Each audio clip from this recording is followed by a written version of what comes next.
7వ అధ్యాయము 8 నుండి 10 వచనాలు. ప్రకటన గ్రంథం మొదటి అధ్యాయము 8 నుండి 15 వచనాలే చదివాము, కానీ మనం అన్ని వచనాలు ఉన్నాయి. మన అన్ని వచనాలు ధ్యానం చేయడానికి మనం ప్రయత్నం చేద్దాం. దయచేసి మనందరం కలిసి ప్రకటన గ్రంథం మొదటి అధ్యాయం 12వ వచనాన్ని చూడండి. దయచేసి ప్రకటన గ్రంథము మొదటి అధ్యాయము 12వ వచనం. ఇది వినగా నాతో మాటలాడుచున్న స్వరమేమిటో అని చూడ తిరిగి తిని. యోహాను రాసిన ప్రకటన గ్రంథం, దీనిని ప్రత్యక్షత గ్రంథము లేకపోతే ప్రత్యక్షీకరణ గ్రంథం అని కూడా పిలుస్తారు. ప్రియమైన దేవుని వారలారా, మరి బైబిల్లో సాహిత్యం ఉందండి. సాహిత్యంలో రకరకాలు, సాహిత్యాల్లో రకాలు ఉంటాయి. అవి ఏంటంటే పద్య భాగము, గద్య భాగం ఉన్నట్టుగానే కొన్ని భాగాలు ఉంటాయి. దాంట్లో ప్రాఫెసీ ఉంటుందండి, ప్రవచనాలు, ప్రాఫెసీ. కొన్నిటిలో అపోకలిప్టిక్ లిటరేచర్ ఉంటుంది, మరి కొన్నిటిలో విజ్డమ్ లిటరేచర్, జ్ఞానయుక్తమైనటువంటివి. మరి ఇవన్నీ ఉన్నాయని పరిశుద్ధ లేఖన భాగంలో మనం చూస్తూ ఉన్నాం. మీ అందరికీ తెలుసు, పరిశుద్ధ బైబిల్ గ్రంథం 3 భాగాలుగా విభాగించబడింది. 3 భాగాలుగా ఉంది. తోరా, కెతుబీన్, నబీన్ అనే విషయాలు మనకు తెలుసు. 3 విషయాలు, ఈ 3 కూడా ఉంటాయి దాంట్లో. వీటిలో ఈ రోజున ప్రియమైన దేవుని వారలారా, జ్ఞాన సాహిత్యం అని అంటే మీ అందరికీ తెలుసు. జ్ఞాన సాహిత్యమైన పుస్తకాలు ఏవి అని అడిగితే మీరు సమాధానం ఇస్తారు. యోబు గ్రంథం అంటారు, ప్రసంగి గ్రంథం అంటారు, ఇంకేమంటారండి, సామెతల గ్రంథము. ఇవన్నీ కూడా జ్ఞాన సాహిత్యమైన పుస్తకాలు. మరి ప్రవక్త గ్రంథాలు ఏమని అడిగితే మీరు చక్కగా చెప్పగలుగుతారు. యెషయా నుండి మలాకి గ్రంథం వరకు కూడా మరి అన్ని ప్రవక్తల గ్రంథాలు. అలాగే ప్రత్యక్షీకరణ గ్రంథం అంటే ప్రత్యక్షీకరణ సాహిత్యం కూడా ఉంది. ఏంటిది అంటే ఇది యెహెజ్కేలు మరి గ్రంథము, జకరియా గ్రంథము, అలాగే దానియేలు గ్రంథము, ప్రకటన గ్రంథము, ఇవన్నీ కూడా ప్రత్యక్షీకరణ గ్రంథాలని పిలుస్తారు. అంటే ఇవన్నీ కూడా మరుగు చేయబడ్డటువంటివిగా ఉంటూ ఉన్నాయి. చూడండి, మరుగు చేయబడిన ఆ కాలంలో ఎవరికి ఏది అవసరమో దానిని దేవుడు ప్రత్యక్షపరుస్తూ వస్తాడు. ప్రియమైన దేవుని వారలారా, అందరికీ ఒకటే ప్రత్యక్షత ఉండాల్సినటువంటి అవసరం లేదు. అందరికీ ఒకటే ప్రత్యక్షత ఉండాల్సినటువంటి అవసరం లేదు. అయితే ప్రత్యక్షత పొందినటువంటి వారు, అంటే ఆ రెవల్యూషన్ని ఎవరైతే పొందిన వారు ఉంటారో, ఆ పొందుకున్నటువంటి వారు ఏం చేయాలంటే పొందని వారికి దానిని బోధిస్తూ దీని యొక్క సారాంశాన్ని వారు తెలియజేస్తూ దేవుని యొక్క నిజమైన సత్యాన్ని గ్రహించడం కోసమై వారు ఏం చేస్తారంటే వారిని సిద్ధపరుస్తారు. కాబట్టి ఈ రోజున ఈ ప్రకటన గ్రంథము మనల్ని దేనికి జ్ఞాపకం చేస్తుంది అని అంటే, ఈ ప్రకటన గ్రంథం మనకేం జ్ఞాపకం చేస్తుందంటే చరిత్ర, నిత్యత్వం యొక్క ప్రారంభంలో ఉన్నటువంటి చివరి భాగంలోనికి వెళ్ళింది అంటాడు ఒక పండితుడు. అక్కడ ప్రారంభమైందండి ఇది. చూడండి, మానవ చరిత్ర నిత్యత్వము కొరకై సిద్ధపడుతున్నటువంటి కాలంలో దాని యొక్క ప్రారంభ కాలానికి మనం వెళ్ళాం. అక్కడి నుంచి ఇక నిత్యత్వములోనికి వెళ్ళడమే మరి ఈ యొక్క ప్రారంభం. దానికోసమే, ఆ నిత్యత్వానికి వెళ్ళడం కోసమే ఈ సాహిత్యము మనలను సిద్ధపరుస్తుంది. నిత్యత్వం కొరకే మనలను సిద్ధపరుస్తూ ఈ సాహిత్యము మనలందరినీ కూడా నడిపిస్తుంది. కాబట్టి ఈ ప్రత్యక్షీకరణ ఏమి తెలియజేస్తుంది?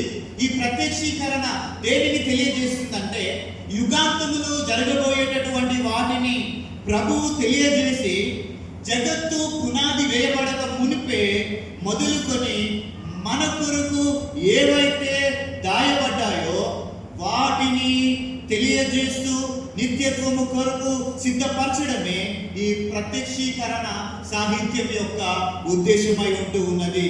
అంటే ఇక్కడ చెప్పబడినవన్నీ కూడా గతములో జరిగినాయి, జరుగుతూ ఉన్నాయి, జరగబోతూ ఉన్నాయి, జరగబోయేటటువంటి వాటిని గురించి. అంటే గతంలో చెప్పబడినవన్నీ కూడా జరిగినవి, ఇప్పుడు జరుగుతూ ఉన్నవి. కాబట్టి ఖచ్చితంగా జరగబోయేది కూడా జరుగుతుంది అనే నిశ్చయత మనందరికీ రావాలి. ప్రియ దేవుని వారలారా, ఆయన చెప్పింది జరిగింది, ఇప్పుడు జరుగుతూ ఉంది, ఖచ్చితంగా జరగబోతుంది అంటే ఇక మనము నమ్మకపోవడానికి ఆస్కారమే లేదు. ఈ రోజున చాలా మంది దేవుని సత్యాన్ని ఎరుగినటువంటి వారిగా మిగిలిపోతున్నారు. ఈ లోకంలో చాలా మంది దేవుని యొక్క సత్యాన్ని తెలియనటువంటి వారిగా, ఎరగనటువంటి వారిగా మిగిలిపోతున్నారు. ఎందుకనంటే వారికి దేవుని యొక్క ఆత్మ సాక్షాత్కారము పొందలేకపోతూ ఉన్నారు. దేవుని యొక్క ప్రత్యక్షతను వారు పొందలేకపోతూ ఉన్నారు. దేంట్లో చూస్తున్నారు వారు దేవుని యొక్క సాక్షాత్కారాన్ని? దేంట్లో చూస్తున్నారు వారు దేవుని యొక్క ప్రత్యక్షతను? అంటే వారు దేవుని విగ్రహారాలలోనో, లేకపోతే స్థలాలలోనో, లేకపోతే మరొక ప్రదేశాల్లోనో, కొండలలోనో, గుట్టలలోనో చూస్తూ, లేకపోతే మనిషిలోనో చూస్తూ, చతుష్పాద ఆకారంలో చూస్తూ దేవుని యొక్క సత్యాన్ని వారు ఎరగలేకపోతున్నారు.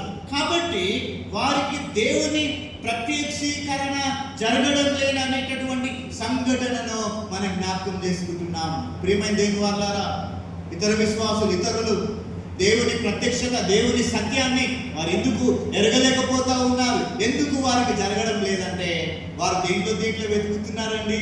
చెట్టులోనో, పుట్టలోనో, గుట్టలోనో, మనిషిలోనో, చతుష్పాద కలిగినటువంటి జంతువులోనో వారు ఎదుగుతూ ఉన్నారు. అందుకనే వారికి ప్రత్యక్షీకరణ లేకపోతే ప్రత్యక్షత వారికి అందడం లేదు. ప్రియమైన దేవుని ద్వారా ప్రకటన గ్రంథం గురించి మనం ఆలోచన చేద్దాం. వాస్తవానికి ప్రకటన గ్రంథం క్రీస్తు శకం 95వ సంవత్సరంలో, అంటే 81వ సంవత్సరం నుండి 96వ వరకు డొమిషియన్ అనేటటువంటి చక్రవర్తి రోమా ప్రభుత్వాన్ని ఆయన పరిపాలించాడు. 6 రాజుల తర్వాత 7వ వాడిగా వచ్చాడు. ఎవరైనా అంటే టైటస్ అనేటటువంటి రాజు సహోదరుడిగా ఉన్నాడు. ఆయన అసలు పేరు టైటస్ ఫ్లావియస్ డొమిషియస్. ఈ డొమిషియస్ అనే పేరు మనమందరికీ కూడా జ్ఞాపకమే. చరిత్రలో మనందరం కూడా జ్ఞాపకం చేసుకుంటాం. ఈ డొమిషియన్ అనేటటువంటి రాజు, ఈ డొమిషియన్ అనేటటువంటి చక్రవర్తి రోమా ప్రభుత్వాన్ని ఆయన ఏం చేస్తున్నాడంటే పరిపాలన చేస్తూ ఉన్నాడు. ఆయన పరిపాలనలో సంఘం హింసించబడింది. ప్రియ దేవుని వారలారా, ఆయన పరిపాలనలో సంఘము గొప్పగా హింసించబడింది. ఇది ట్రిబులేషన్ కాదు. అందరూ ఏమనుకుంటారంటే ఇదే ట్రిబులేషన్ అనుకుంటారు. ఇది కాదని మనం గుర్తుపెట్టుకోవాలి. ఇది మహా ట్రిబులేషన్ కాదు, ఇంకా ఉంది రాబోయేటటువంటి ట్రిబులేషన్, రాబోయేటటువంటి గొప్ప శ్రమ ఉందని మనం జ్ఞాపకం చేసుకోవాలి. ప్రియమైన దేవుని వారలారా, మనం అనుకుంటున్నాము ఇదే అనుకుంటున్నాము, కాదండి. దీనికంటే ఇంకా మించినటువంటి శ్రమలు రాబోతూ ఉంటూ ఉన్నాయి. మించిన శ్రమలు ఎలా ఉంటాయో తెలుసా? ప్రియమైన దేవుని వారలారా, ప్రభు రాకడకు ముందు మహాశ్రమలు ఎలా ఉంటాయో తెలుసా? డబ్బు ఇచ్చినా కానీ ఆహారం దొరకనటువంటి పరిస్థితి. ఏంటండి? డబ్బు ఇచ్చి కొనుక్కుందామన్నా కూడా ఆహారం దొరకనటువంటి పరిస్థితి. చనిపోదామని ప్రయత్నం చేస్తున్నా కూడా చనిపోయినటువంటి పరిస్థితి. అప్పటికే మానవుని యొక్క ఆశ పెరిగిపోతూ ఉంటుంది. అంటే ఇక్కడ అర్థం ఏంటంటే ఒకానొక సమయం రాబోతూ ఉంది. అది మహాభయంకరమైన కాలము. వ్యాపారం రాజ్యం వెళ్తుంది. ప్రియమైన దేవుని సంగమా, ఏంటంటే వ్యాపారము రాజ్యం వెళ్తుంది. మతము వ్యాపారము కలిసి రెండు ఒకానొక దినమున మతము వ్యాపారము రెండు కలిసి ఏం చేస్తాయంటే రాజ్యాన్ని ఏలుతాయి. రెండు ఏకమైపోతూ ఉన్నాయి. ఇదిగో రాజ్యము అపవాది యొక్క చేతిలోనికి పరాకాష్ట సమయంలోనికి రాబోతూ ఉంది. అయితే యోహాను ఆయన శ్రమలలో ఉన్నాడు. 95వ సంవత్సరంలో ఆయన ఈ యొక్క సాహిత్యాన్ని రాస్తూ వచ్చాడు. ఎందుకంటే 96వ సంవత్సరంలో ఆయన పద్మాసు దీపములో నుండి విడుదల పొందినట్టుగా మనం చూస్తూ ఉన్నాం. చూడండి, 81వ సంవత్సరం నుండి 96వ సంవత్సరం వరకు జరిగిన హింసా కాలంలో క్రైస్తవులు అనేక మంది చెరలోనికి వెళ్ళారు. వాస్తవానికి యోహాను యేసు ప్రభుల వారిని ఎరిగినటువంటి వాడు, యేసు ప్రభుల వారి యొక్క రొమ్మున ఆనుకుంటూ ఉన్నటువంటి వాడు.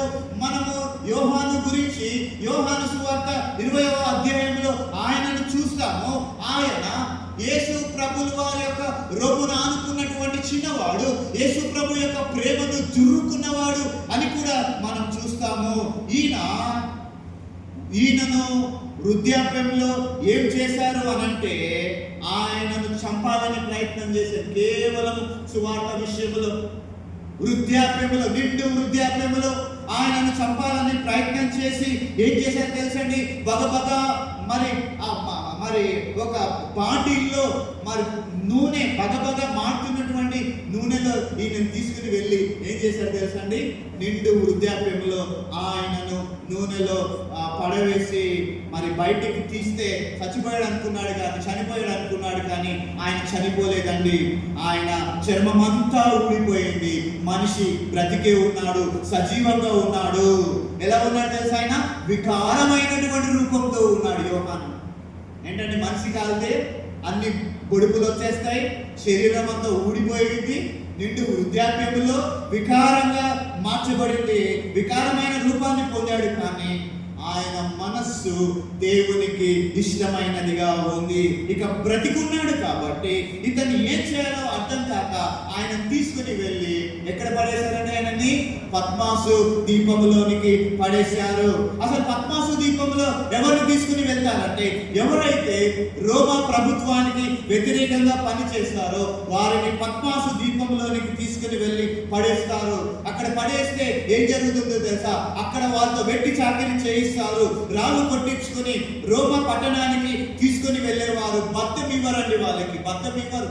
ఫ్రీగా అక్కడ పద్మాసులో రాళ్ళు ఎక్కువ ఉంటాయి, దానిని కట్టి కొట్టించుకొని ఆ రాళ్ళను తీసుకుని వెళ్ళి అందముగా రోమా సామ్రాజ్యాన్ని కట్టించుకునేటటువంటి వారు. అలాంటి భయంకరమైన వెట్టి చాకిరిలోనికి వెళ్ళిపోయాడు యోహాను. కానీ దేవుని సన్నిధానంలో ఉన్నటువంటి ఆశీర్వాదాలు ఎలా ఉంటాయంటే ప్రభువు మనలను ఒక బలమైన సాక్షులుగా మారుస్తాడు. ఈ ప్రకటన గ్రంథం యొక్క ఉద్దేశాన్ని, ఈ అధ్యాయం యొక్క ఉద్దేశాన్ని నేను మీకు జ్ఞాపకం చేస్తాను. ప్రియమైన దేవుని వారలారా, చూడండి, యేసుక్రీస్తు ప్రభుల వారిని ప్రకటించడం కోసమై, యేసు ప్రభుల వారి వాస్తవ స్థితిని తెలియజేయడం కొరకై యోహాను గారు కూర్చున్నాడు. ప్రియమైన దేవుని వారలారా, ఒకసారి మీరు 8వ వచనం చూడండి. మొదటి అధ్యాయం 8వ వచనం, అల్ఫాయు ఓమెగాయు నేనే అని ప్రభు అన్నాడు. దాని అర్థం ఏంటండి? చెప్దామా? అల్ఫా ఓమెగా దాని అర్థం ఏంటంటే ఏ టు జెడ్ నేనే, ఆ నుండి బడిరా వరకు నేనే అంటూ ఉన్నాడు. అల్ఫాయు ఓమెగాయు నేనే అంటే నేను అంతమైపోయేటటువంటి వాడిని కాదు. ఏది ప్రారంభమైన నా ద్వారానే, ఏది అంతమైన నా ద్వారానే, నేను తప్ప ఇక ఏది కూడా ఏమి చేయలేదనగా ఆయన యొక్క నిత్యత్వము, ఆయన యొక్క సార్వభౌమత్వము, ఆయనలో ఉన్నటువంటి ఈ శాశ్వతత్వాన్ని ఈ మాట తెలియజేస్తుంది. కాబట్టి అల్ఫాయు ఓమెగాయు నేనే అనగా గ్రీకు భాషలో అల్ఫా అనగా మొట్టమొదట అక్షరము, ఒమెగా అనగా చివరి అక్షరం కదండి. తెలుసు కదా మనకి, తెలుగులో ఆలు ఉన్నట్టు ఇంగ్లీష్లో ఏబిసిడీలు ఉన్నట్లు మరి గ్రీకు భాషలో కూడా alpha, beta, gamma, delta, eta, ఇట్లా చాలా విషయాలు ఉంటాయి.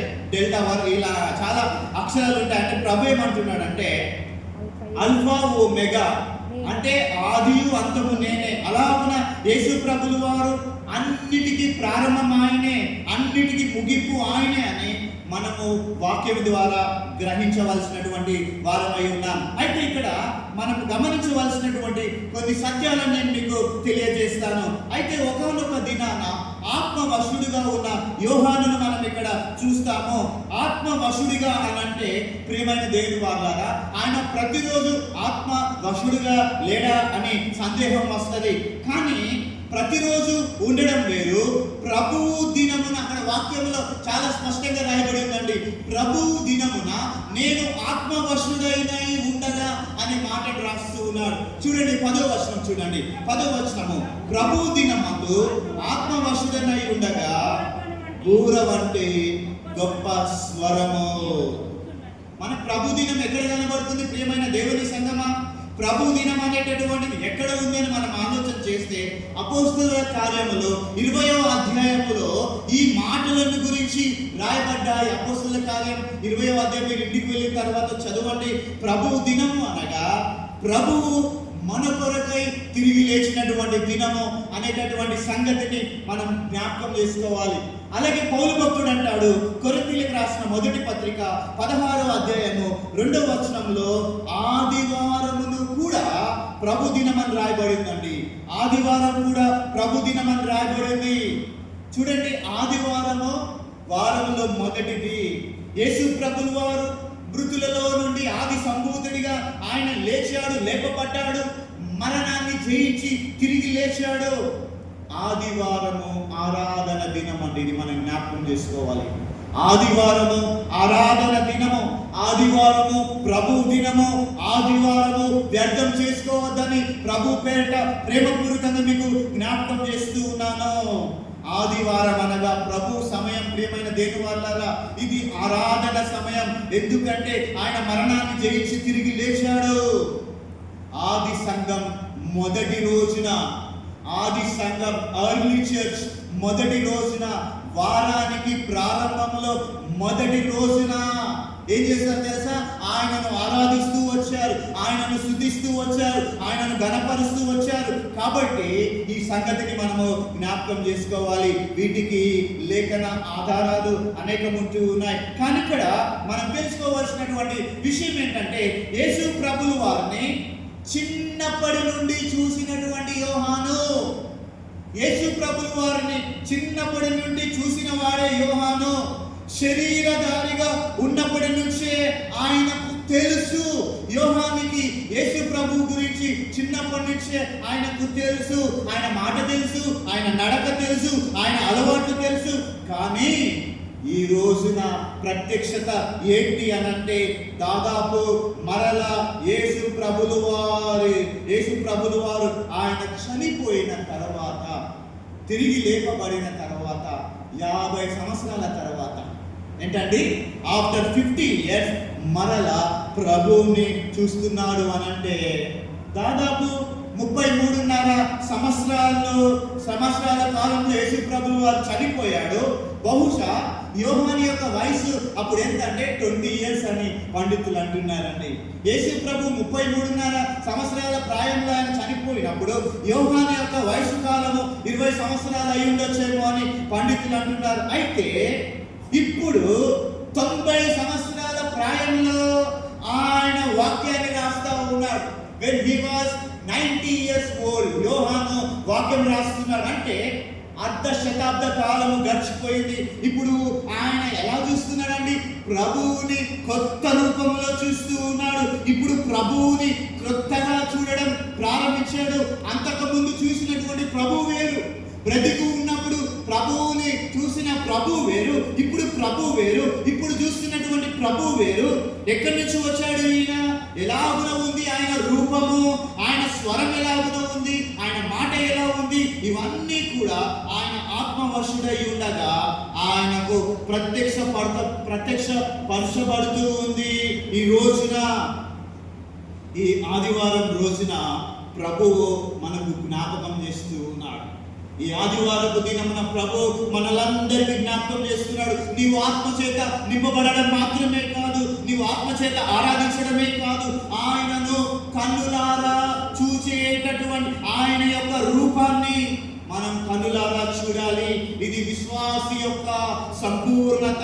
సంఘము ఆయనను చూడాలి. అయితే మనము ఒక డైరెక్షన్ లో చూస్తూ ఉన్నప్పుడు మనం ఒక కోణంలో మాత్రమే చూడగలుగుతాం. కానీ ప్రభు యొక్క స్వరము వెనుక నుండి వినపడుతూ ఉండగా, ప్రభు యొక్క స్వరము వెనుక నుండి వినపడుతూ ఉండగా యోహాను ఏం చేశాడండి? వెనుకకు తిరిగి చూశాడు.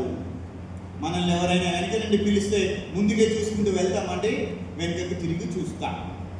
వెనుక నుండి ఎవరైనా పిలిచి కనపడకపోతే పరారు, అక్కడి నుంచి వెళ్ళిపోతాం. వామ్మో ఏమైనా పడిందని. ప్రియమైన దేవుని వారలారా, యోహాను తిరిగి చూచాడు. ఆయన వెనుకకు తిరిగి చూసినప్పుడు యేసు ప్రభులు వారి యొక్క రూపాన్ని చూసినట్లు మనం చూస్తాం. దాని అర్థం ఏంటంటే, ప్రభువు ముందు లేడనా, ఆయన ముందు లేడనా? అది కాదు. దాని యొక్క అర్థం ఏంటంటే ఆయన నీవు అనుకున్నట్టుగా, నీవు అనుకున్న రూపంలో నీకు కనపడడు. ఆయనకున్నటువంటి నిత్యత్వాన్ని బట్టి ఆయన మనకు ప్రత్యక్షమవుతాడు.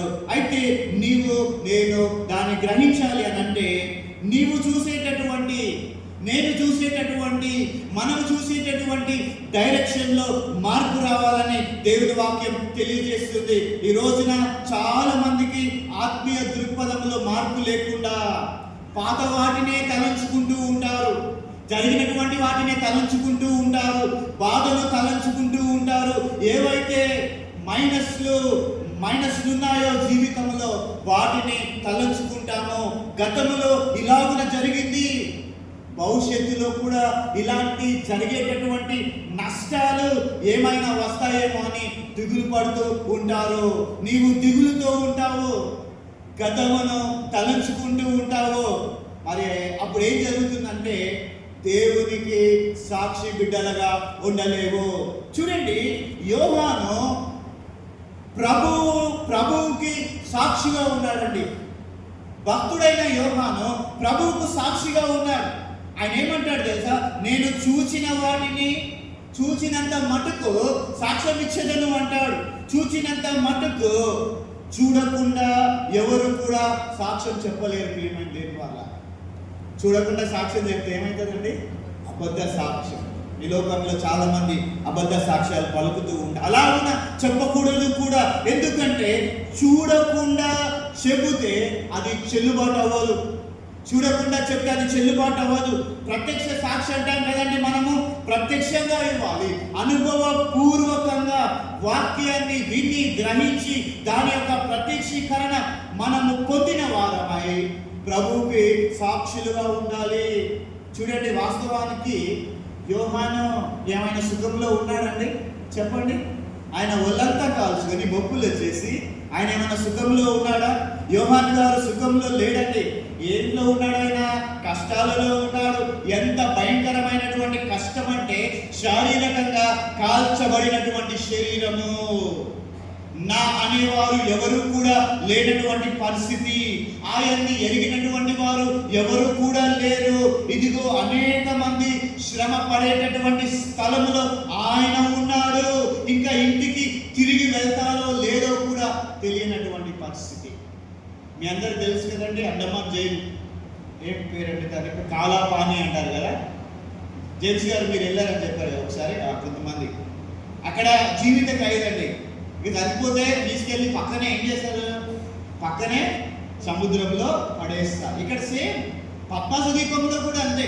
బ్రతికన్నాళ్ళు బ్రతికి రాళ్ళు కొట్టి వెట్టి చాకిరి చేసి వాళ్ళు ఏం చేయాలి? ఒకవేళ ఆయన బ్రతికుంటే, ఆయన శిక్ష అయిపోతే ఎవరైనా తీసుకొని వెళ్తేనే యోహాను వెళ్ళాలి. ఇప్పుడు మరి ఎఫ్ఎస్సి నుంచి పద్మాసు ద్వీపము 40 మైళ్ళు అండి, 40 మైల్స్, కిలోమీటర్ కాదు మైల్స్. అది ఈదుకుంటూ వెళ్తే సగం ఆయాసంతోనే చనిపోతారు. అది కానటువంటి పని. మరి ఎవరైనా తీసుకుని వెళ్తేనే మరి వెళ్తాడో లేదో కూడా తెలియదు. చాలా సార్లు ప్రియమైన దేవుడు అలాంటి కష్టంలో యోహాను ఉన్నాడు. మన జీవితంలో కూడా చాలా సార్లు మనకు వచ్చిన కష్టాలను చూసి మనం ఏమనుకుంటామండి? నాకే వచ్చిందండి గొప్ప కష్టము కదా. చాలా పర్యాలు మనం అనుకుంటాం, నాకే వచ్చిందండి గొప్ప కష్టము కదా. సపోజ్ ఉద్యోగస్తులు ఉన్నారు, వారికి ఏదైనా మెమో వచ్చిందండి ఉద్యోగంలో, వారికి ఏదైనా సస్పెన్షన్ కానీ వస్తే వాళ్ళు ఏమంటారు? మాకున్న శ్రమ ఎవరికి లేదు.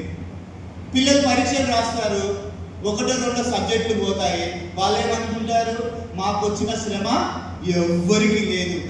కొంతమంది అనారోగ్య పరిస్థితుల్లో వారికి ఆరోగ్యం బాగాలేనప్పుడు వారు ఏమంటారంటే మాకు వచ్చిన శ్రమ ఎవరికి లేదు అనుకుంటారు. అలాగే ప్రియమైనటువంటి దేవుని వారలారా, చూడండి, శ్రమలలో ప్రభువులో సంతోషించడం నేర్చుకున్నట్లయితే నీవు అన్ని విషయములలో ప్రభువుకు సాక్షిగా ఉంటావు. యోహాను ఉన్నాడు. యోహాను శ్రమలలో ప్రభువు వైపు చూసినట్లు వాక్యంలో మనం చూస్తూ ఉన్నాం. ఇదిగో ఆయన రూపాన్ని చూసినప్పుడు ఇదిగో ఆయన యేసు ప్రభువుని గ్రహించుకోవడానికై ఆయన ఏం చేశాడండి? ప్రభువుని వెనుకకి తిరిగి చూచాడు. ఆ స్వరము ఆయనకు పరిచయమైనటువంటి స్వరం. దేవుని నామమునకు మహిమ కలుగును గాక. ఏంటండి ఆ స్వరం ఆయనకు పరిచయమైన స్వరమే, కానీ ఆయనకు కొత్తగా వినబడుతుందండి. ఆ స్వరం వినడం కోసమే యోహాను ఏం చేశాడంటే వెనుకకు తిరిగి చూశాడు. ఏం చూశాడండి? యేసు ప్రభువులో ఉన్న పరిపూర్ణ రూపాన్ని చూస్తూ వచ్చాడు. యేసు ప్రభువు వారు ఎలాగులో ఉన్నాడంటే వాక్యములో మనుష్య కుమారుని పోలిన వారిగా ఉన్నాడని నేను చూచితినని యోహాను అంటాడు.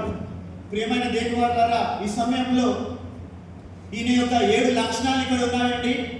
7 లక్షణాలు ఉన్నాయి. నేను 7 చెప్పను, కానీ సమయాన్ని బట్టి ఒక 4 లేదా 3 లేదా 4 చెప్పి నేను దేవుని వాక్యాన్ని ముగించేస్తానండి. ఇక్కడ ఈయన యొక్క 7 లక్షణాలు ఉన్నాయి, 7 రూపాలు ఉన్నాయి, 7 రకాలైనటువంటి లక్షణాలు ఉన్నాయి. ఈ రోజున సమయాన్ని బట్టి నేను ఒక 4 మాత్రమే మీ ముందుకు తీసుకొచ్చి వాక్యాన్ని ముగించేస్తాను. వాటిని విశ్వాసులుగా మనం ఎలాగున చేయాలి, యోహాను ఏం చేస్తాడో వాక్యములో నుంచి నేను చెప్పి ముగిస్తాను. మొదటి విషయం నెంబర్ 1. ఒకటి చూడండి ప్రియమైన దేవుని వారలారా. నెంబర్ 1 చూడండి. మరి ప్రకటన గ్రంథం 1వ అధ్యాయం 13వ వచనము బి పార్ట్లో మనం చూస్తే, ఆయన తన పాదముల మట్టుకు దిగుచున్న వస్త్రమును ధరించుకొని అని ఉందండి దేవుని వాక్యంలో. ఏముందండి? పాదముల మట్టుకు దిగుచున్న వస్త్రము అంటే అర్థం ఏంటి? దిగుచున్న వస్త్రము ఏమిటి అనంటే యూదుల యొక్క వస్త్రాలు మనం జ్ఞాపకం చేసుకోవాలండి. యూదుల యొక్క వస్త్రాలు ఎలా ఉంటాయండి? పైన ముసుగు ఉంటుంది, క్రింద వరకు కూడా వారు అంగీని ధరించుకుంటారు. వాస్తవానికి ఇది యాజకుని యొక్క వస్త్రాలకు సాదృశ్యంగా ఉంది. ఇది యాజకుని యొక్క వస్త్రాలకు సాదృశ్యంగా ఉంది. యేసు ప్రభువు వారిలో ఉన్నటువంటి యాజక స్వరూపాన్ని ఈ వస్త్రము తెలియజేస్తూ ఉంది. అలాగుననే యేసు ప్రభువు వారిలో ఉన్నటువంటి పరిపూర్ణత, ఆయన దేహం అంతటిని కూడా కప్పుతూ ఉన్నటువంటి ఈ అంగి దేనిని తెలియజేస్తూ ఉంది? దేని తెలియజేస్తుంది ఈ అంగి అనంటే? ఇది ఐక్యతను తెలియజేస్తుందండి. ఇది యూనిటీని తెలియజేస్తుంది. ఒకటి మనం గ్రహించాలి, యేసు ప్రభువు వారి యొక్క అంగి ఆయన యొక్క యాజకత్వాన్ని, ఆయనలో ఉన్నటువంటి సంఘము యొక్క ఐక్యతను తెలియజేస్తూ ఉంది. సంఘము ఆయనలో దాచబడడాన్ని అది తెలియజేస్తూ ఉంది. అందుకనే చాలాసార్లు మనము 133వ సంకీర్తన మొదటి 2 వచనాలు చదువుతాం. సహోదరులు ఐక్యత కలిగి జీవించుట ఎంత మేలు, ఎంత మనోహరమో, అది అహరోను తల మీద పోయబడిన తైలము, ఆయన అంగి మీద నుండి కిందకు జారుతున్నటువంటి పరిమళ తైలముతో సమానమైనది అంటాడు. అంటే ఈ అంగి దేనిని తెలియజేస్తుంది అనగా ఐక్యతను, ప్రేమను, సమాధానము తెలియజేస్తూ ఉంది. సంఘాన్ని ఆయన ఎంతగా కాపాడుతూ ఉన్నాడో ఆయన రూపము తెలియచేస్తూ ఉన్నది. క్రీస్తునందు ప్రియమైన దేవుని వారలారా, మొదటిగా మనము గ్రహించవలసినటువంటి సత్యము, సంఘము లేదా కుటుంబము, సమాజము ఐక్యత, సమాధానములతో ఉండాలనేటటువంటి మాటను తెలియజేస్తూ ఉంది. ఆయనలో ఉన్నటువంటి యాజకత్వ రూపాన్ని యోహాను చూసినట్లుగా మనం చూస్తూ ఉన్నాం. అదే రూపాన్ని మీరు దయచేసి దానియేలు గ్రంథము 7వ అధ్యాయంలో కూడా మనం చూస్తాం.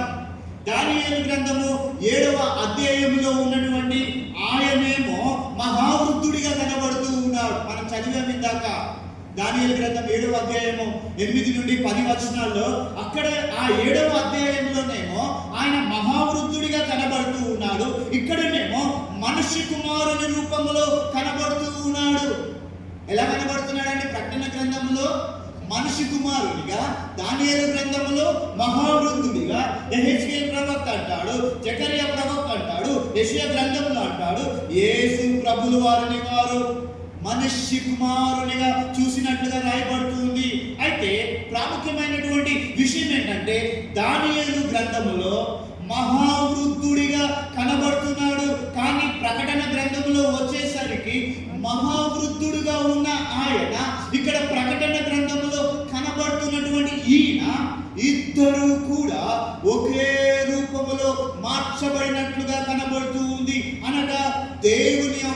ఏకత్వాన్ని మనం చూస్తున్నాం. దేవుని యొక్క ఏకత్వాన్ని చూస్తున్నాం. యేసు ప్రభువు వారు చెప్పినటువంటి మాట ఏమన్నాడండి? నేనును తండ్రియు ఏకమై ఉన్నాము. చెప్పలేదండి ఒక దగ్గర వాక్యములో? నేనును తండ్రియు ఏకమై ఉన్నాము. నేను ఆయన వేరు కాదు.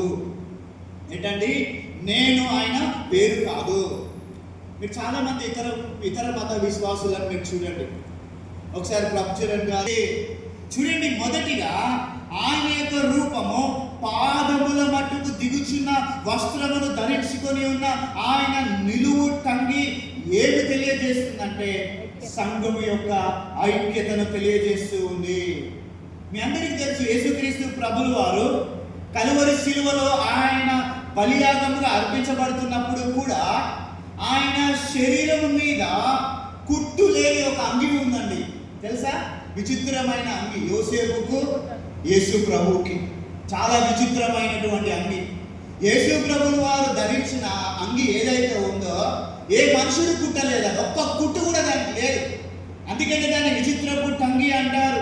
చూడండి, ఆయన శరీరం మీద కుట్టు లేని అంగి ఉన్నట్లుగా వాక్యంలో మనం చూస్తాం. అంటే ఆయన ఏకరీతిగా ఉన్న వస్త్రాన్ని ధరించాడని వాక్యం మనకు తెలియజేస్తుంది.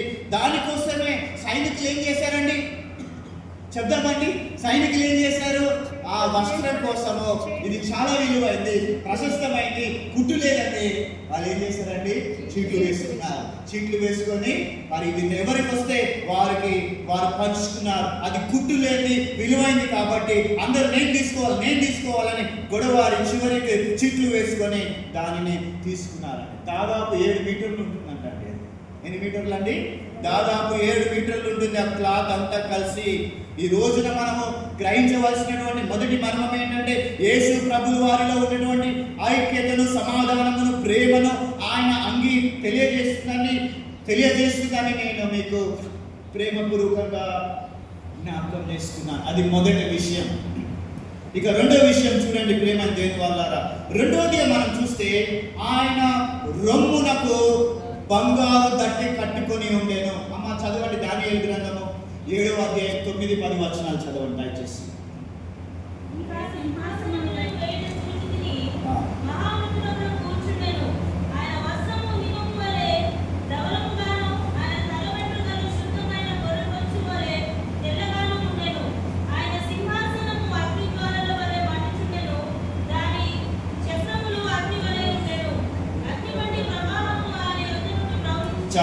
చాలు చూడండి. ఇక్కడ రెండో విషయం ఏంటంటే ఆయన రొమ్మునకు బంగారు దట్టి కట్టుకొని ఉండేను. రొమ్మునకు బంగారు దట్టి కట్టుకున్న ఉన్న వ్యక్తి ఎలాంటి రూపమును తెలియజేస్తుందంటే ఆయనలో ఉన్నటువంటి రాజరికాన్ని తెలియజేస్తుందండి. రాజరికాన్ని చూడండి. కీర్తనల గ్రంథము 89వ సంకీర్తన 27వ వచనంలో అదే మాటలు రాయబడి ఉన్నాయి. ఏం రాయబడి ఉన్నాయి? ఆయన నీవు జ్యేష్ఠ కుమారునిగా లేదా నీవు ఏక కుమారునిగా చేపడ్డావు, నేను నిన్ను రాజుగా చేస్తున్నానని వాక్యం తెలియజేస్తూ ఉంది. యేసు ప్రభువు వారిలో ఉన్న రాజు లక్షణాన్ని తెలియజేస్తుందండి. ఎందుకనగా యేసుక్రీస్తు ప్రభువు వారు పుట్టినప్పుడు ఏం అర్పించారండి? ఆయనకి బంగారము అర్పించబడింది. అది ఆయన రాజరికానికి సాదృశ్యం, అది ఆయన అథారిటీకి సాదృశ్యంగా ఉందని మనం చూస్తూ ఉన్నాం. క్రీస్తునందు ప్రియమైన దేవుని వాళ్ళారా, బంగారు దట్టి అనగా ఆయనలో ఉన్నటువంటి రాజరికాన్ని తెలియజేస్తుంది. ఈ రోజున నీవు నేను మనమందరము కూడా ఆయన న్యాయమైన పరిపాలనలో ఉన్నామా? ఈ రోజున మనం అందరము కూడా ఆయన న్యాయమైన పరిపాలనలో ఉన్నామా? ఆయన న్యాయమైన పాలనలో మనం ఉన్నట్లయితే ఆయన చెప్పేటటువంటి మాటలను మనమందరం కూడా వినేవారిగా ఉంటాము. ఆయన రాజ్యానికి వారసులుగా చేయబడినటువంటి వారముగా మనం ఉంటాము.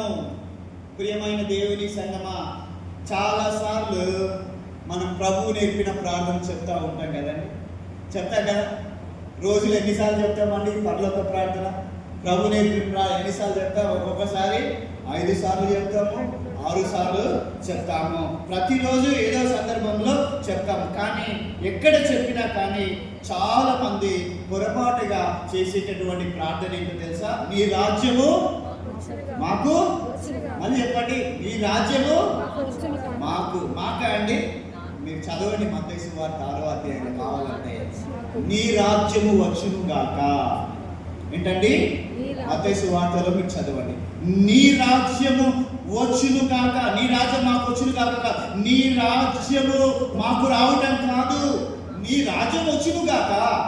ప్రియమైన దేవుని వాళ్ళారా, దాని అర్థం ఏంటంటే మనము తెలియక చేసేటటువంటి పొరపాటు ఏంటంటే, ప్రభువా నీ రాజ్యము మాకు వచ్చును గాక అంటే ఆయన రాజ్యం వస్తే మనం ఏమైనా పరిపాలన చేస్తామండి?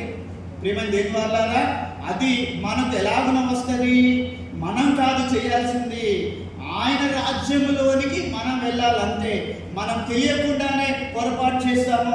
నీ రాజ్యము వచ్చును గాక, ఇది మనం చేయాల్సినటువంటి ప్రార్థన. ప్రభువా నీ రాజ్యం అనగా నీ అధికారము, నీ యొక్క డొమైన్ నెరవేర్చబడాలి, దానిలో నేను కూడా ఉండాలి. ప్రభువా నీ రాజ్యములోనికి నేను కూడా చేర్చబడాలి.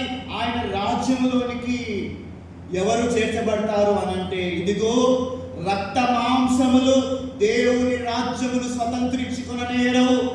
రక్త మాంసములు దేవుని రాజ్యమును స్వతంత్రించుకొనలేవు. ఎందుకంటే ఆయన రాజ్యము నీతి కలిగినటువంటి రాజ్యము, ఆయన రాజ్యము సమాధానకరమైనటువంటి రాజ్యము. ఆయన రాజ్యములో మాంత్రికులు కానీ, విగ్రహారాధికులు కానీ, ఆయన రాజ్యములో అబద్ధికులు కానీ, లోపులు కానీ, వ్యభిచారులు కానీ ఉండరని దేవుని వాక్యం తెలియజేస్తూ ఉంది.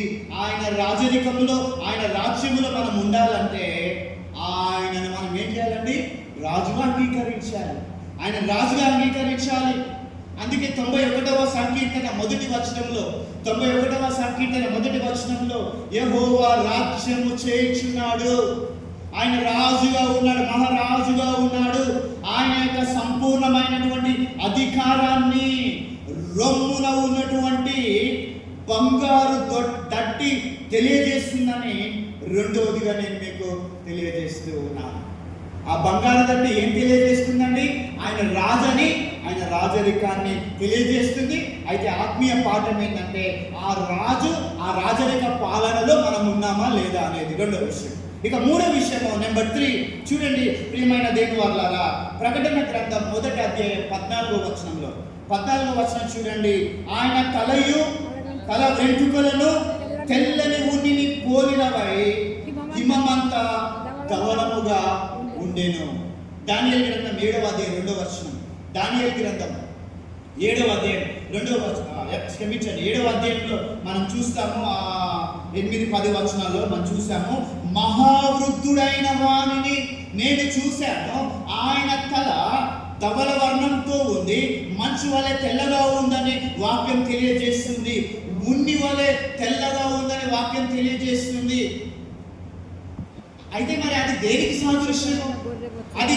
సాదృశ్యం అంటే, అక్కడ చూస్తే ఆయన మహావృద్ధుడిగా ఉన్నాడు, ఇక్కడ చూస్తే యవనస్తుడిగా కనబడుతూ ఉన్నాడు. దీని యొక్క అర్థం ఏంటంటే, ఆయన ఆది నుండి ఉన్నవాడండి. ఏంటండి? ఆయన ఆది నుండి ఉన్నవాడు, ఆయన సదాకాలము ఉన్నవాడు. ఇదిగో ఆయనలో ఉన్నటువంటి శాశ్వతత్వాన్ని ఈ వాక్యం తెలియజేస్తూ ఉంది. అనగా ఆయన పురాతన కాలం నుండి పురాతన కాలం వరకు ఆయన ప్రత్యక్షమగుచుండెనని మీకా గ్రంథకర్త మనకు తెలియజేస్తున్నాడు. ఆయన పురాతన కాలం నుండి ప్రత్యక్షమగుచుండెను అనగా ఆయనలో ఉన్నటువంటి శాశ్వతత్వాన్ని ఈ వాక్యం తెలియజేస్తుంది. ఆయన తల ఎలా ఉందంటే, ఆయన తల ఉన్నిని పోలినటువంటిదిగా ఉంది. ఉన్ని తెలుసు కదండి, చాలా మెత్తగా ఉంటుందండి. ఉన్నిని పోలి ఉంది అనగా అది ఏం తెలియజేస్తుంది తెలుసా? ఆయన అనుభవాన్ని తెలియజేస్తుందండి. ఏంటండి?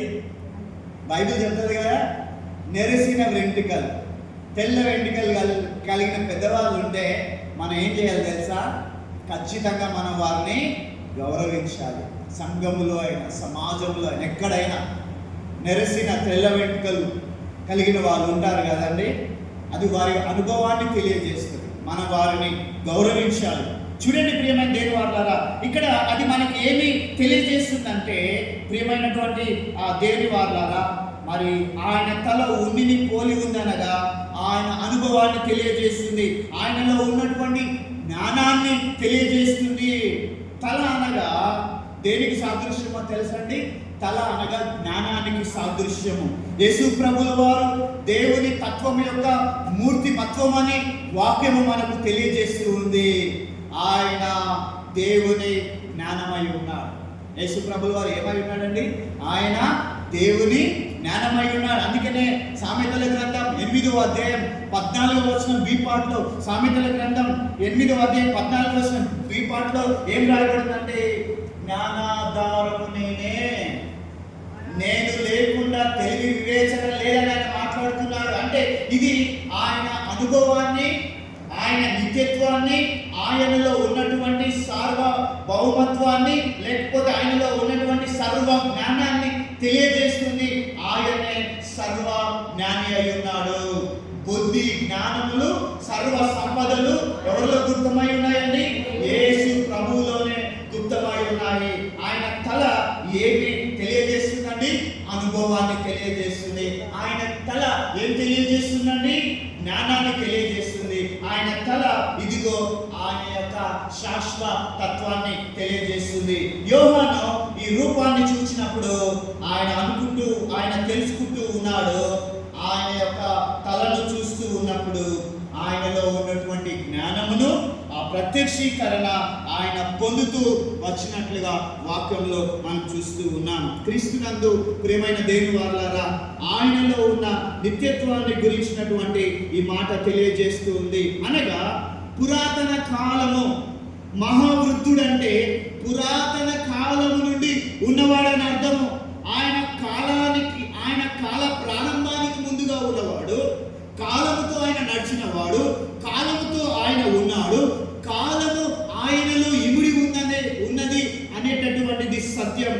ఈ రోజున తెలుసుకోవాల్సినటువంటి మర్మము ఏంటంటే, యేసు ప్రభుల వారి యొక్క నిత్యత్వము, ఆయనలో ఉన్నటువంటి జ్ఞానము, ఈ తెలివియు, ఈ జ్ఞానమును ఈయనకు ఎక్కడి నుండి వచ్చాయంటే ఎక్కడి నుంచి రాలేదండి, ఆయనే జ్ఞాని అయి ఉన్నాడు. యేసు ప్రభుల వారు పరిపూర్ణమైనటువంటి జ్ఞాని అయి ఉన్నాడు కనుక ఆయన ప్రత్యక్షతను పొందినటువంటి వారమై ఉంటూ ఉన్నాం. ఇక చివరిదిగా క్లుప్తంగా చెప్పి నేను ముగిస్తాను. 4వ విషయము, అసలు 7 ఉన్నాయండి ప్రియమైన దేవుని వారలారా. ఈరోజు 4 మనం ధ్యానం చేస్తూ ఉన్నాం. ప్రతి గురువారం సాయంత్రం 7 గంటలకు బైబిల్ స్టడీ జరుగుతుంది. చాలా విషయాలు నేర్చుకుంటున్నామండి ప్రకటన గ్రంథం గురించి.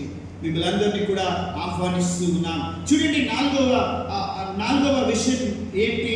ఆ తర్వాత 4వ మర్మము దీనిలో రాయబడి ఉంది. చూడండి, మొదటి అధ్యాయం 14వ వచనం బి పార్ట్ చూడండి. ప్రకటన గ్రంథం 1వ అధ్యాయము 14వ వచనము బి పార్ట్ చూస్తే, ఆయన నేత్రములో అగ్ని జ్వాలల వలె ఉండెను. ఆయన నేత్రములను చూడండి. యేసు ప్రభుల వారి యొక్క చూపులు యోహానికి తెలుసు. ఏంటండి? యేసు ప్రభుల వారి యొక్క చూపులు యోహానికి తెలుసు. చాలా సార్లు చూశారు అనుకుంటాడు, కానీ ఆ రోజున నేత్రాలు వేరుగా ఉన్నాయి. యేసు ప్రభు బ్రతుకున్నప్పుడు చూసిన చూపు వేరే, ఇప్పుడు యేసు ప్రభువును చూస్తున్నటువంటి ఆయన యొక్క చూపు వేరుగా కనబడుతూ ఉన్నాయి. ఆయన నేత్రములు ఎలా ఉన్నాయండి చెప్దామా? ఆయన నేత్రములు అగ్ని జ్వాలల వలె ఉండేను. ఆయన కన్నులు ఎలా ఉన్నాయండి? అగ్ని జ్వాలల వలె ఉన్నాయంటున్నాడు. ప్రియమైన దేవుని వారలారా, అగ్ని జ్వాలను ఎవరైనా చూడగలుగుతారండి? చూడగలుగుతాం మనము? అగ్ని జ్వాలలను ఎవరు కూడా చూడలేము. ఎందుకనగా ఆయన కన్నులు మెరిసిపోతూ అగ్నిలాగా మండుతున్నాయండి. ఆయన కన్నులు అగ్నిలాగా మండుతున్నాయి. అది దేనిని తెలియజేస్తుంది అనగా, అది దేవునిలో ఉన్న పరిశుద్ధతను తెలియజేస్తుందండి. ఏంటంటే ఆ అగ్ని జ్వాల ఏం తెలియజేస్తుందంటే ఆయనలో ఉన్నటువంటి పరిశుద్ధతను తెలియజేస్తుంది. హబక్కూకు గ్రంథములో ఆయన కన్ను ఎంత పవిత్రమైందో దేవుని వాక్యం తెలియజేస్తుందండి. చూడండి, హబక్కూకు గ్రంథము చివరికి వచ్చాం మనము. ఆ 1వ అధ్యాయం 13వ వచనంలో, హబక్కూకు గ్రంథము 1వ అధ్యాయము 13వ వచనంలో అంటాడు కదా, ఆయన కన్నులు ఎలా ఉన్నాయంట అంటే, దానిని వాడుక భాషలో చదివిన తర్వాత ఆయన కన్నులు అగ్ని వలె ఉన్నాయి, ఆయన కన్నులు పరిశుద్ధమైనవిగా ఉన్నాయి. అంటే ఆయన నేత్రాలు పాపమును చూడలేవు, ఆయన నేత్రాలు పాపాన్ని చూడలేవు. కాబట్టి దేవుడు సిలువలో యేసు యేసుక్రీస్తు ప్రభులు వారు శిలువ శ్రమలు పొందుతూ ఉన్నప్పుడు ఆయన కొద్దిసేపు యేసు ప్రభులు వారి యొక్క చేయిని విడిచిపెట్టాడు కదా. చేయిని విడిచిపెట్టినప్పుడు యేసు ప్రభు దేవుడు ఏమన్నాడండి చెప్పండి? ఏమన్నాడు? నా దేవా నా దేవా నన్నెందుకు. కొద్దిసేపు దేవుడు వదిలిపెట్టాడు యేసు ప్రభు చెయ్యి. ఆయన చేయిని విడిచిపెట్టినట్టుగా చూస్తారు. ఎందుకు విడిచిపెట్టాడు తెలుసా? పాపమంతా కూడా ఆయన మీద ఉంది. దేవుడికి పాపి అంటే ఇష్టం, కానీ పాపి లోపల ఉన్న పాపం అంటే ఇష్టం లేదు దేవుడికి. ఇప్పుడు సర్వమానవాళి పాపాన్ని యేసుప్రభు ఏం చేశాడు? కలువరి శిలువలో భుజం మీద వేసుకున్నాడు. ఆ సమయంలో తండ్రి ప్రభువుని చూడకుండా ఆయన దృష్టిని మార్చుకున్నాడు కొంచెంసేపు. ఈ రోజున మనం జ్ఞాపకం చేసుకోవాలి, ఆయన కన్ను పరిశుద్ధమైనది, ఆయన కన్ను పవిత్రమైనది, ఆయన కన్ను దృష్టి పాపమును చూడనంత పరిశుద్ధమైనది, నిష్కలమైనది అని మనము తెలుసుకుంటూ ఉన్నాం. ఈ రోజున మనం జ్ఞాపకం చేసుకోవాలి, ఆయన కన్ను పవిత్రమైనది, ఆయన కన్ను దృష్టి పాపమును చూడలేనంత పవిత్రమైనది, నిష్కలంకమైనది అని వాక్యం తెలియజేస్తూ ఉంది. సార్వత్రిక సంఘం ఒక పాట పాడుతుందండి, నిష్కలంకమైనది నీ కనుదృష్టి అని. నీ కనుదృష్టి నాపై ఉంచి అని పాట పాడుతూ ఉంటాం. కానీ ఈ రోజున పాట మాత్రమే సార్వత్రిక సంఘము పాట పాడుతూ ఉంది. ఆయన లక్షణాలను సంఘము కలిగి ఉన్నదా? ఇదిగో నీ కంటిలో దూలముండగా ఎదుటి వారి కంటిలో నలుసు చూసేవారిగా ఒకవేళ ఉన్నామేమో మనము. మన ఆత్మీయ స్థితి ఎలా ఉంది? నిజంగా ప్రభు యొక్క లక్షణాలను మనం కలిగి ఉన్నట్లయితే ఇదిగో ఆయన వలె ఐక్యత కలిగినటువంటి వారిగా ఉండాలి. ఆయనలో ఉన్నటువంటి శాశ్వతాన్ని పొందుకునేటట్లుగా ఆయన రాజ్యమునకు మనము వారసులుగా చేయబడాలి. ఆయనలో ఉన్నటువంటి పరిపూర్ణ జ్ఞానాన్ని మనం అందరము కూడా పొందుకునేటటువంటి వారముగా ఉండాలి. లోకము దేవుని జ్ఞానముతో నింపబడాలని యెషయా గ్రంథం 11వ అధ్యాయంలో చెప్పబడుతుందండి. ఏంటండి యెషయా గ్రంథం ఏం చెప్తుంది? ప్రియమైన దేవుని వారలారా, లోకము దేవుని జ్ఞానంతో నింపబడాలని తెలియజేస్తుంది. సముద్రము నిండి ఉన్నట్లుగా లోకమంతయు కూడా దేవుని జ్ఞానము చేత నింపబడాలనేటటువంటిది దేవుని యొక్క సారాంశము. ప్రియమైన దేవుని వారలారా, చివరిలో ఒక మాట, 4వదిగా ఆయనలో ఉన్నటువంటి పరిపూర్ణమైన నిష్కలమైనటువంటి రక్తము యొక్క రూపము కలిగినటువంటి వారమై ఉండాలి. అంటే మనమందరము కూడా పరిశుద్ధత కలిగి ఉండాలని దేవుని వాక్యము తెలియజేస్తూ ఉన్నది. క్రీస్తునందు ప్రియమైన దేవుని వారలారా, 4 విషయాలు మనం చెప్పుకున్నాము. చూడండి, ఒకటి, యోహాను ఏం చూశాడండి? పాదముల మటుకు దిగుచున్నటువంటి వస్త్రమును ఆయన చూశాడంటే అది ఏం సూచిస్తుందని మనం చెప్పుకున్నామండి? అది ఆయన యొక్క ఐక్యతను అది తెలియజేస్తుందని మనం చూసుకున్నాము. 2వదిగా ఆయన రొమ్మునకు బంగారు దట్టి కట్టుకొని ఉండెను. అంటే అది ఆయన రాజరికాన్ని, ఆయన రాజ్యాన్ని తెలియజేస్తుంది. ఆయన రాజ్యంలో పరిపాలనలో మనం ఉన్నామో లేదో పరిశీలన చేసుకోవాలి. 3వదిగా మనం చూసాము, ఆయన తల వెంట్రుకలు తెల్లని ఉనిని పోలిన ధవలముగా ఉండెను. అంటే ఆయన పురాతన కాలం నుండి పురాతన కాలం వరకు ఉన్నాడు. అది ఆయన అనుభవాన్ని తెలియజేస్తుంది. ఆ ప్రత్యక్షత అనుభవాన్ని మనం కలిగి ఉండాలి. ఎల్లప్పుడూ ప్రభులో మనం ఉండాలి. ఆ జ్ఞానాన్ని సంపాదించుకోవాలని ప్రభు పేట మీకు జ్ఞాపకం చేస్తున్నాను. ఆ తర్వాత 4వ మర్మం మనం చూసాము, ఆయన నేత్రములు ఎలాంటివి అనుకున్నామండి? అగ్ని జ్వాలలు వంటి. అంటే ఆయన మరి పరిశుద్ధమైనటువంటి వాడిగా ఉన్నాడు. ఆయన పాపమును చూచి భరించలేనటువంటి పరిశుద్ధత కలిగి ఉన్నాడు. ఒక దగ్గర ప్రభు అంటాడు, నేను పరిశుద్ధుడను కనుక మీరును పరిశుద్ధంగా జీవించమన్నాడు. ఆ విధంగా ఆయన రాకడ పర్యంతం ఆ విధంగా జీవిద్దాం. అటు దీవెనలు పొందుకుందాం. ఎత్తబడే గుంపులో, ఎత్తబడే సమూహంలో మనం అందరం ఉందాము. దేవుడు మనలందరినీ దీవించునుగాక. క్రీస్తునందు ప్రియమైన దేవుని సంగమా, దయచేసి మీరందరూ కూడా మీరు కూర్చున్నటువంటి చోటన 1 నిమిషం పాటు మనం అందరం కూడా స్వీయ పరిశీలన చేసుకున్నాం. ప్రభు భోజన బల్ల సంస్కారంలో మన హస్తాన్ని వేయబోతూ ఉన్నాం. దేవుని స్వరాన్ని వినగలిగినావా? ఆయన స్వరము విని వెనుకకు తిరిగి ఆయనను చూడగలిగినావా? యోహాను యేసు ప్రభు ప్రత్యక్షతను, ఆయన రూపాన్ని చూడగలిగినాడు. ఈ రోజున మనము కూడా ఆయనను చూడగలిగేటటువంటి వారముగా, యోహాను పొందుకున్నటువంటి అనుభవాలు, పునరుత్థాన ప్రభు యొక్క లక్షణాలను ఆయన చూసి ఉంటూ ఉన్నాడు. ప్రియమైన దేవుని వారలారా, ఆయన అధికారంలోనికి, ఆయన యొక్క మరి రాజరికంలో, ఆయన యొక్క మరి రాజ్యములో మనమందరం కూడా ఉండాలని ప్రభు కోరుకుంటూ ఉన్నాడు. ప్రియమైన దేవుని వారలారా, ఆయన పరిశుద్ధుడు కనుక మనల్ని పరిశుద్ధులుగా జీవించమంటూ ఉన్నాడు. పరిశుద్ధమైన బల్లలో మన చేతిని వేద్దాం. క్రీస్తు శరీరమును, క్రీస్తు రక్తాన్ని మనమందరము స్వీకరించుదాం. అయ్యా, ఇది నా కొరకు చిందింపబడిన రక్తం, ఇది నా కొరకు దున్నబడినటువంటి రక్తం అని చెబుతూ మనమందరము కూడా ఒక్క నిమిషం పాటు స్వీయ పరిశీలన చేసుకుందాం. ఎవరు కూడా అటు ఇటు చూడకండి, అటు ఇటు వెళ్ళకండి. దేవుని సన్నిధానంలో ఆత్మ చేత నింపబడి, అయ్యా నీ సన్నిధానంలో నేను కూర్చున్నాను, నీ రక్తాన్ని నేను స్వీకరిస్తా ఉన్నాను, నీ శరీరాన్ని నేను భుజించబోతూ ఉన్నాను. అది ఎంత పరిశుద్ధమైనదో, అది నేను స్వీకరించినప్పుడు అతి పరిశుద్ధమైన జీవితముని రాకడ పర్యంతం నేను జీవించడానికి ఇష్టపడుతున్నాను ప్రభు అని చెప్పుకుంటూ మనందరం కూడా దేవుని సన్నిధానంలో ఒక నిమిషం స్వీయ పరిశీలన చేసుకుందాం. దయచేసి పరిచారకులను ప్రభు నామంలో ముందుకి ఆహ్వానిస్తూ ఉన్నాను. దయచేసి క్వైర్ బృందం వారు ఒక గీతాన్ని పాడి వినిపించాలని ప్రభు నామంలో మీకు తెలియజేస్తూ ఉన్నాను. దయచేసి పరిచారకులు మీరు ముందుకు రండి, మీరు పరిచారం చేయాలని ప్రభుత్వం ఆహ్వానిస్తూ ఉన్నాను.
కృతజ్ఞతాస్తుతులు చెల్లించి దానిని విరిచి, ఇది మీ కొరకై విరబడిన నా శరీరము, నన్ను జ్ఞాపకం చేసుకున్నటకై దీనిని చేయడని చెప్పాను. ఆ ప్రకారమే భోజనమైన పిమ్మట ఆయన పాత్రను ఎత్తుకొని, ఈ పాత్ర నా రక్తము వలనైన కృత నిబంధన, మీరు దీనిలోనిది త్రాగునప్పుడెల్లా నన్ను జ్ఞాపకం చేసుకున్నటకై దీనిని చేయడని చెప్పారు. మీరు ఈ రొట్టెను తిని ఈ పాత్రలోనిది త్రాగునప్పుడెల్లా ప్రభు వచ్చే వరకు ఆయన మరణమును ప్రచురించుదు. కాబట్టి ఎవడు అయోగ్యముగా ప్రభు యొక్క రొట్టెను తిననో లేక ఆయన పాత్రలోనిది త్రాగునో వాడు ప్రభు యొక్క శరీరమును గూర్చియు రక్తమును గూర్చియు అపరాధి అగును. కాబట్టి ప్రతి మనుష్యుడు తన్ను తాను పరీక్షించుకొనవలెను. అలాగున చేసి ఆ రొట్టెను తిని ఈ పాత్రలోనిది త్రాగవలెను. ప్రభు శరీరం అని వివేచింపక తిని త్రాగువాడు తనకు శిక్షా విధి కలుగుటకే తిని తాగుచున్నాడు. ఇందువలననే మీలో అనేకులు బలహీనులను రోగులనై ఉన్నారు. చాలామంది నిద్రించుచున్నారు. అపోస్తలుడైన పౌలు ఈ వాక్యం ద్వారా హెచ్చరిస్తూ ఉన్నాడు. ఈ వాక్యం ద్వారా తెలియజేస్తున్న విషయం ఏంటంటే, మనలను మనమే స్వీయ పరిశీలన, మనలను మనమే విమర్శించుకోవాలి, మనలను మనమే స్వీయ పరిశీలన చేసుకొని, ఇదిగో దేవా, నీకు ఆయాసకరమైన మార్గములు నాలో ఏమైనా ఉంటే నన్ను దయతో క్షమించు. నీ బల్ల దగ్గరికి నేను వచ్చి ఉన్నాను. నీ రక్తము పవిత్రమైనది, పరిశుద్ధమైనది. నీ శరీరము పవిత్రమైనది, పరిశుద్ధమైనది. దాన్ని నేను స్వీకరించబోతూ ఉండగా అట్టి పవిత్రమైన జీవితాన్ని నీ రాకడ పర్యంతం నేను జీవిస్తూ, ఈ సహవాసంలో నేను పాల్గొంటూ, ఇదిగో నీ మరణమును ఈ ఇందులో చేయవేసినప్పుడెల్లా నేను నీ మరణమును ప్రచురించేటటువంటి వారముగా, క్రీస్తునందు ప్రియమైన దేవుని సంగమా, ఒక మాట, ఎందరైతే ప్రభు భోజన బల్ల సహవాసంలో హస్తాన్ని వేస్తూ ఉన్నారో వారందరికీ దేవుడు గ్రేట్ కమిషన్ ఇచ్చాడు. ఏంటంటే, నా మరణమును మీరు లోకమునకు ప్రచురము చేయవలసినటువంటి వారమై ఉంటూ ఉన్నాం. అది మనందరి బాధ్యత. దేవుడు రాకడ పర్యంతం ఇటు సహవాసంలో పాల్గొంటూ పరిశుద్ధమైన శరీరాన్ని, రక్తాన్ని తీసుకుంటూ ప్రభు మరణాన్ని ప్రచురం చేస్తూ అనేకులను దేవుని రాజ్య వ్యాప్తిలో చేర్చబడదాం, అనేకులను దేవుడి వైపుకు నడిపిద్దాం. ఈ సమయంలో మరి క్రీస్తు యొక్క శరీరం కొరకు ప్రార్థన డాక్టర్ సిహెచ్ బ్రహ్మచారి గారు ఈ సమయంలో క్రీస్తు శరీరం నాకు సాదృశ్యంగా ఉన్న రొట్టె కొరకు మనలను ప్రార్థనలో నడిపించగలరు. ప్రార్థించుకుందామండి. పరిశుద్ధుడా, పరిపూర్ణ దయగల దేవ, మా మంచి యేసయ్య, ఇదిగో ప్రభావ, మరి ఈ విధంగా 2000 శాస్త్ర ఆరాధించుకున్నాము. మా ముందుకు దయచేయండి. యేసయ్య అతి పరిశుద్ధంగా క్రీస్తు యొక్క రక్తమునకు సాదృశ్యంగా ఉన్న ద్రాక్షరసం కొరకు శ్రీమతి ఎన్ విమలమ్మ భాస్కర్ గారు ప్రార్థనలు నడిపించారు. ప్రేమ నమ్మకం కలిగిన మా పరలోకపు తండ్రి, పరిశుద్ధుడు అయిన దేవ, నీకే స్తుతులు, స్తోత్రాలు. బలాన్ని, ఆరోగ్యాన్ని దయచేస్తావని అయ్యా, నీ రక్తంలో జీవం ఉన్నట్టు తండ్రి, శక్తి ఉన్నట్టు తండ్రి, ఇది పుచ్చుకున్న వారందరికీ కూడా మంచి ఆరోగ్యం, బలం, శక్తిని దయచేయమని నీకే స్తుతులు, స్తోత్రాలు, వందనాలు చెల్లించుకుంటూ ఈ చిన్న ప్రార్థనని సన్నిధికి చేర్చుకోమని నజరేయుడైన యేసయ్య పరిశుద్ధమైన నామములో అడిగి వేడుకొచ్చున్నాను తండ్రి, ఆమేన్. ప్రభు అయిన యేసు తాను అప్పగింపబడిన రాత్రి ఒక రొట్టెను ఎత్తుకొని కృతజ్ఞతాస్తుతులు చెల్లించి దానిని విరిచి, ఇది మీ కొరకైన నా శరీరము, నన్ను జ్ఞాపకం చేసుకున్నటకై దీనిని చేయని చెప్పాను.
శరీరమునకు సాదృశ్యంగా ఉన్న రొట్టె మీలో ఎవరికైనా అందించబడని ఎడల దయచేసి మీ కుడి చేత హస్త గమనాన్ని తెలియపరచండి. మీ వద్దకు పరిచారకులు వచ్చి అందించెదరు. లేనిచో మనమందరము ప్రార్థనాపూర్వకంగా ప్రేమపూర్వకంగా క్రీస్తు శరీరమును స్వీకరించదము.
ప్రకారమే భోజనమైన పిమ్మట ఆయన పాత్రను ఎత్తుకొని, ఈ పాత్ర నా రక్తము వలనైన కృత నిబంధన, మీరు దీనిలోనిది త్రాగునప్పుడెల్లా నన్ను జ్ఞాపకం చేసుకున్నటకై దీనిని చేయడానికి చెప్పాను.